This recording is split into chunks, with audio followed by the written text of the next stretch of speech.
Hello everyone, so I've been doing some research for my new review video that we're going to be doing today, and that's Acqua di Parma Colonia Leather. I've got this great new app on my phone. It's called Dimitri, and you can ask this voice all kinds of questions and he always seems to know the answer. So let's try an example.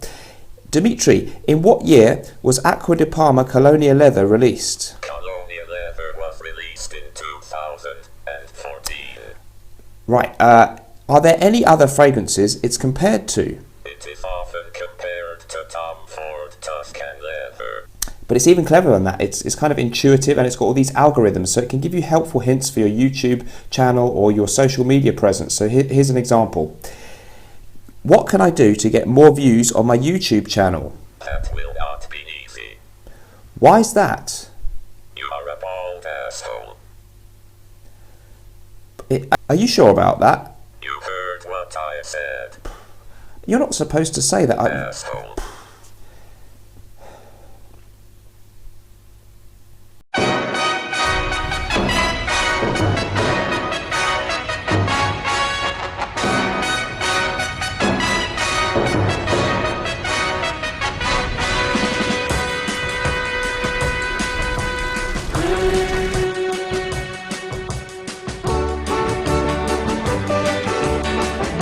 Okay, so here we are. Welcome back everyone, and we're going to be looking today at Acqua di Parma's Colonia Leather. So the house of Acqua di Parma, an Italian niche house, and their first fragrance dates right back to the year 1916 in the midst of the First World War, and that was the original Acqua di Parma Colonia, a citrus aromatic fragrance which became somewhat popular with celebrities apparently in the 50s and 60s, people like David Niven, I think it was Audrey Hepburn, a few 50s and 60s film stars reputedly wore this one, and Cary Grant, I think was another one of them. And a very nice fragrance, even today. Probably the formula's changed a lot. Citrusy, fresh, soapy, lemony fragrance with some oak moss and rose and florals in there. Kind of unisex, but probably more of a man's cologne in this day and age, I think, for most people. But a really, really nice, soft citrus classic fragrance. And they have these lovely Art Deco bottles in the Acqua di Parma line. There are loads of other ones. I did a video on them as my favourite, probably my favourite niche house, and another really nice one that I love, perhaps my favourite, is Acqua di Parma's Colonia Essenza, and that's another citrus aromatic fragrance with a little bit more depth. It's got patchouli and rose in this one, and just seems to have a little bit more oomph than the original, maybe a little bit more modern, seems to perform more strongly than the original, so sort of an updated twist on that one that I really love. But the ingredients line is the one where the Colonia Leather comes from. And this is a line, the first release in that line was Colonia Oud, and these are a little bit more expensive than the normal Acqua di Parma fragrances. So this one and numerous others now exist. This one is Colonia Leather. They tend to focus on a particular note. We've got Quercia, which is an oak moss based fragrance, Ambra, obviously amber being the note in that one, and numerous other ones. Let's find out a little bit more about today's subject, Acqua di Parma Colonia Leather. Okay, so this one was a 2014 release. It comes in two sizes. 100ml is £175 and 180ml £224 here in the UK. Now the bottle is similar to other Acqua di Parma bottles, as we can see there, only coming in this dark brown colour, which is unique to the ingredients line. Other ones being, for example, Colonia Oud and Colonia Ambra. In the top notes then we've got orange and lime, in the mid petitgrain and rose, and in the base we have a leather, cedar and gaiac wood. Okay, so there's some information about the fragrance. By the way, the perfumier on this one is François Demachy of Dior fame, who did Dior Sauvage, Dior Homme Intense, the modern, current version of that one, and Eau Sauvage Parfum. Various really good Dior fragrances, amongst other things that he's done in his career. Okay, how does this one smell then? So, it's a leather fragrance, and of course the other big famous leather fragrance out there is Tom Ford's Tuscan Leather, which I do have a little small decant sample of here, and it very much has that similar type of leather note. We have leather fragrances from the 60s and 70s, Hermes, Bellamy, Givenchy Gentleman, and they seem to have a different kind of leather in there, but this modern accord that's used as a leather note is definitely, I think, the same one that they're using pretty much in Colonia Leather and Tom Ford's Tuscan Leather. I think it's called Suederol, but it's a very recognisable, kind of high-class leather, a bit like an interior of a new car or a very nice handbag or shoes kind of. It's that kind of classy, expensive leather smell, and it definitely has that. If you were being negative, you could say that it's ever so slightly maybe reminiscent of shoe polish or something like that, but I think it's a very nice, pleasant note, but I think you do have to be careful what you mix it with and how you use it. Other key accords in this one, then we've got the citrus opening, the lime and the orange, and you get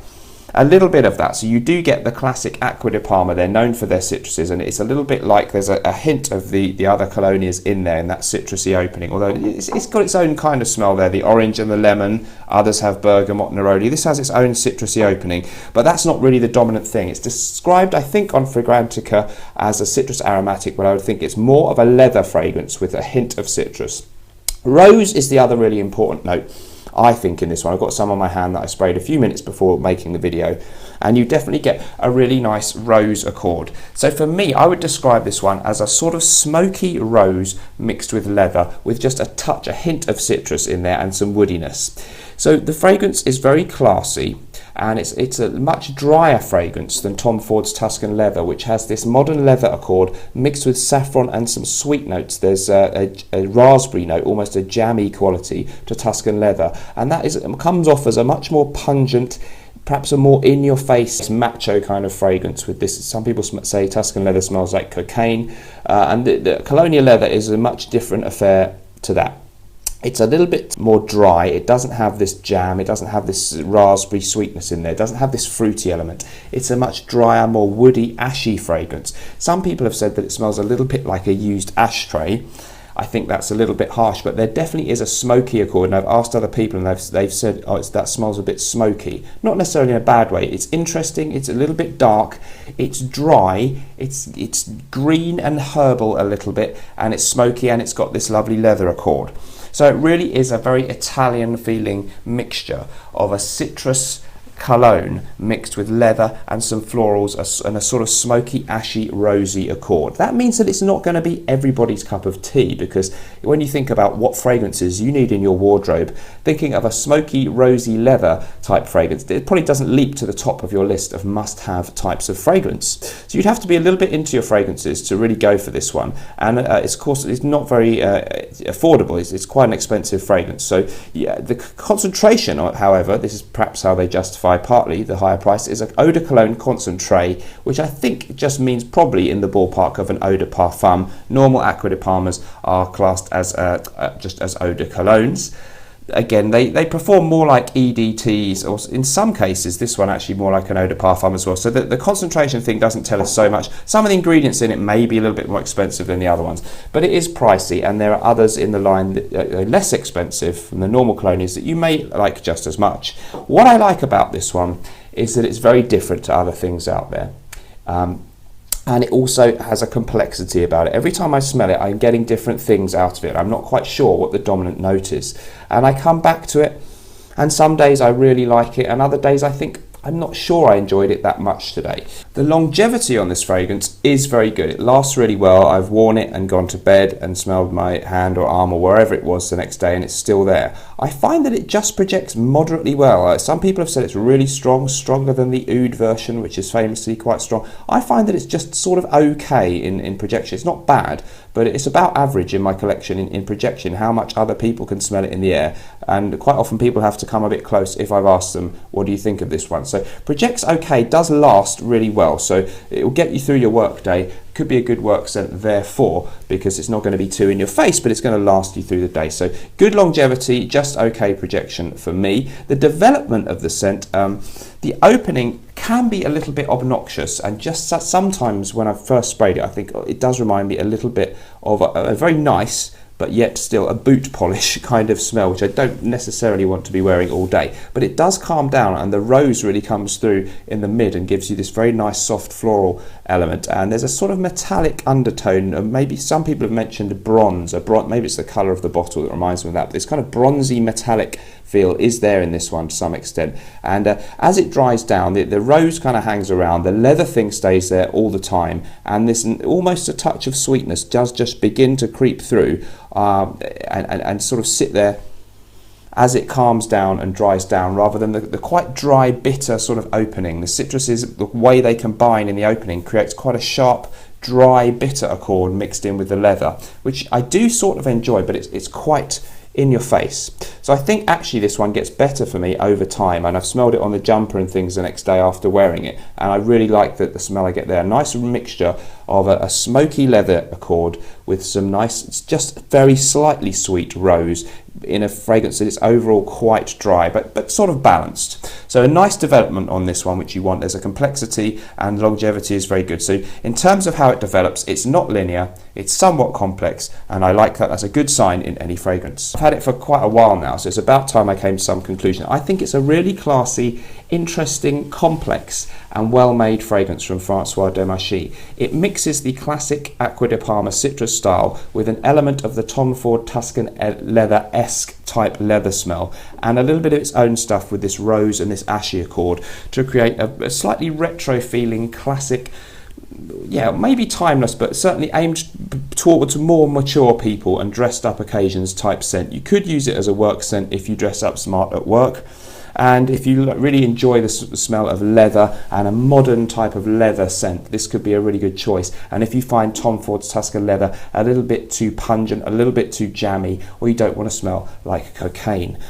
So I think this fragrance is a really, really good one from Acqua di Parma, and it stands alongside the others in this line. I know Colonia Intensa Oud is a really popular one. That's the oud version of this kind of thing, and it has some of the same kind of smokiness in this fragrance that you get with that one. Certainly not just one of the freshies that Acqua di Parma excel in, but something with a little bit more to it. Very, very enjoyable fragrance, but it's not going to be for everybody.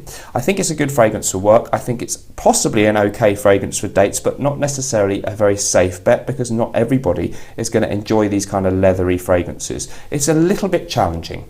I think it's a very, very well made fragrance. I'm glad to have it in my collection, but it doesn't somehow leap to the top of my rotation to be one that I wear terribly, terribly often, because it's a little bit of an oddity, a citrusy leather fragrance. Interesting, extremely nice, love smelling it, wear it slightly less often, but when I do, I enjoy it, but it doesn't necessarily come off as an out and out 10 out of 10. Definitely a winner. So I'm going to give this a cautious 8.5 as a very, very good, well-made fragrance with an unusual scent profile that really works quite well, but perhaps you have to be slightly in the mood for. So worth checking out. Please let me know what you think of this fragrance or some of the other ones from Acqua di Parma. Have you tried any of the others? Do you own any of them? Where do you think this one sits alongside the normal Colonias and the others in the ingredients line, things like Oud, Mera, Ebano, some of the more recent releases? Hope you've enjoyed the video. Please leave some comments down below, and as ever, whatever we're doing in life, let's project. I'll see you in the next video. Bye bye.